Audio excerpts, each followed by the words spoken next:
सब लोग उस जादुई पेड़ की परी से बहुत डरा करते थे। गांव में जब कोई रास्ता भटकता था तो वहाँ पे एक जादुई पेड़ होता था जिसमें एक बहुत खूबसूरत परी रहती थी। जब कोई उससे रास्ता पूछता था तो वो परी उसको एक पहेली कहा करती थी और अगर वो बंदा उस पहेली का जवाब नहीं सही देता था तो परी उसको वहाँ से गायब कर देती थी। इसी तरह न जाने उसने कितने गाँव के शरीफ लोगों को गायब किया था। लोगों में उस परी का डर बहुत बुरे तरीके से बैठ गया था और गांव के लोग उस जंगल में जाने से खौफ खाते थे। उसी गांव में एक गरीब आदमी शाहवीर अपनी बीवी और एक बेटी के साथ रहा करता था। वो खेती बाड़ी का काम करता था और आजकल उसकी फसल सही से नहीं उग रही थी, जिसकी वजह से अक्सर ही उनके घर का चूल्हा नहीं जला करता था।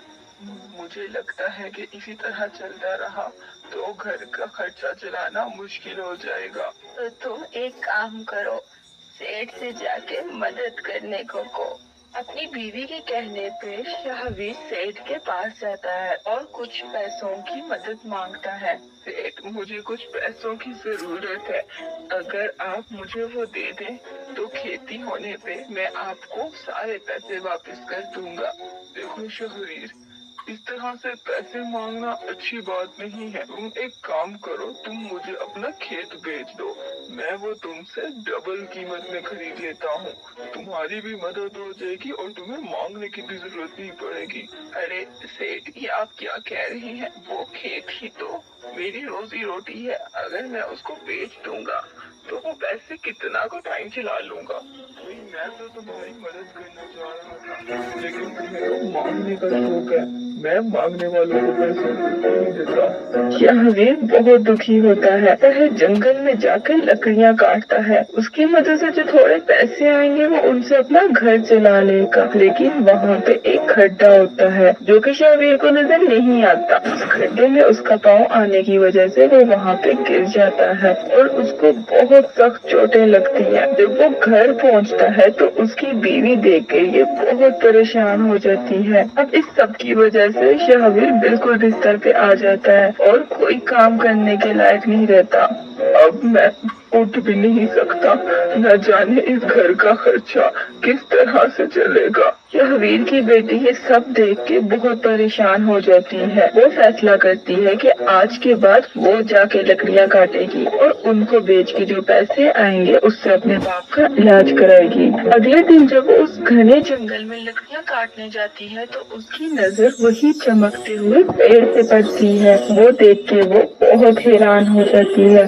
उसको इस सब बारे में बिल्कुल भी नहीं पता था कि कैसे वहाँ पे एक परी रहती है जो लोगों को गायब करती है। वो उस पेड़ के पास जाती है, तभी अचानक उसकी नजर एक बूढ़ी औरत पे पड़ती है जो कि उसी जगह से गुजर रही थी।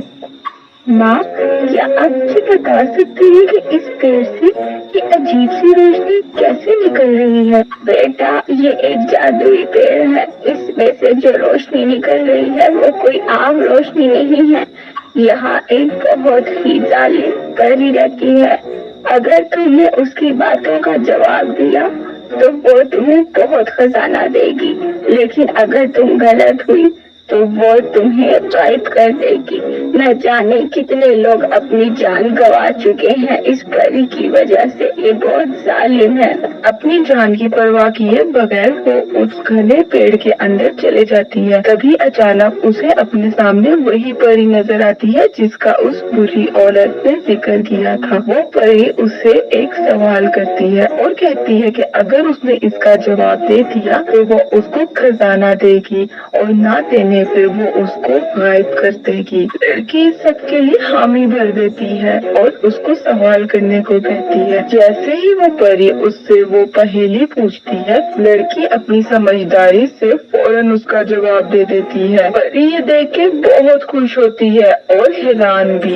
इसके बदले वो उसको एक बहुत बड़ा खजाने से भरा बक्सा देती है। लड़की वो बक्सा लेकर बहुत खुश होती है और अपने घर आ जाती है। जब वो अपनी माँ को दिखाती है तो उसके माँ बाप भी बहुत हैरान होते हैं। वो उस जादुई परी के बारे में सारी कहानी बताती है। इसके बाद वो उस सोने को बेच के सबसे पहले अपना बाप का इलाज कराती है, एक अच्छे स्कूल में एडमिशन लेती है और वहाँ से अपनी पढ़ाई मुकम्मल करती है। शाहवीर ठीक होने के बाद एक सब्जी का ठेला लगा लेता है